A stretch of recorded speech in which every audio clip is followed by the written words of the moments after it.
Halo semua, kembali lagi di channel Gamebench. Main game konsol di Android sekarang makin gampang, tinggal install emulator aja udah bisa nostalgia atau nyobain game favorit. Di video ini saya bakal bahas emulator-emulator paling populer yang bisa kamu mainkan langsung di perangkat Android. Yuk langsung saja. Aether SX2. Yang pertama ada Aether SX2.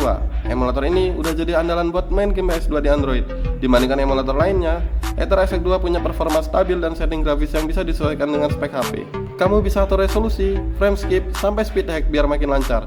Emulator ini pakai BIOS legal dan bisa makin lancar di Snapdragon 720G atau Dimensity 800 ke atas. Semakin tinggi chipset kamu, semakin mulus jalannya. Game ini sudah terbukti bisa menjalankan game seperti God of War 2 atau Gran Turismo 4 dan berjalan dengan lancar. Damon PS2. Selanjutnya ada Damon PS2. Emulator ini fokus untuk PS2 dan sudah cukup lama ada di Android. Damon PS2 bisa jalan di HP mid-range seperti Snapdragon 665 atau Helio G90, dan semakin tinggi chipsetnya akan semakin lancar. Emulator ini punya fitur save state, cheat, support controller eksternal, dan grafis yang lumayan stabil. Versi gratisnya ada iklan dan beberapa fitur terkunci, tapi versi premiumnya performa lebih maksimal. Damon PS2 sering jadi pilihan kalau kamu ingin main emulator PS2 yang lebih ringan di beberapa game dibanding Aether SX2.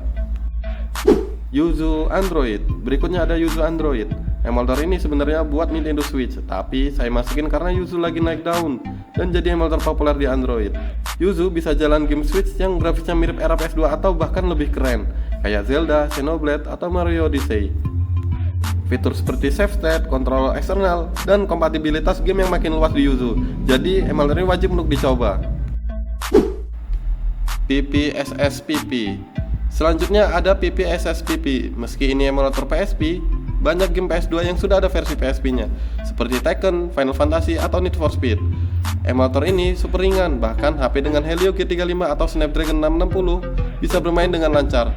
Fitur-fitur seperti texture upscaling, save state, atau cheat code juga lengkap. Buat kamu yang pengen nostalgia tapi HP-nya masih pas-pasan, PPSPP adalah pilihan yang terbaik. WinLator. Emulator ini sangat beda karena bukan emulator konsol tapi emulator Windows. Dengan WinLator kamu bisa jalanin game atau aplikasi Windows langsung di HP Android kamu. Banyak game PC. Emulator ini butuh HP dengan RAM minimal 4GB ke atas atau chipset mid-range ke atas, seperti Snapdragon 720G ke atas. Emulator ini memiliki kelebihan daripada emulator lainnya karena bisa menjalankan aplikasi Windows seperti CorelDRAW, bahkan Photoshop pun bisa jalan di emulator ini. Nah, itu dia emulator yang terpopuler di Android. Semuanya punya ciri khas dan keunggulannya masing-masing, tergantung selera dan kebutuhan kamu. Kalau kamu punya saran emulator lain, jangan ragu untuk tulis di kolom komentar. Dan jangan lupa juga untuk like video ini, share ke teman-teman kamu yang suka game emulator. Dan tentunya jangan lupa untuk subscribe supaya semakin semangat untuk membuat video-video lainnya.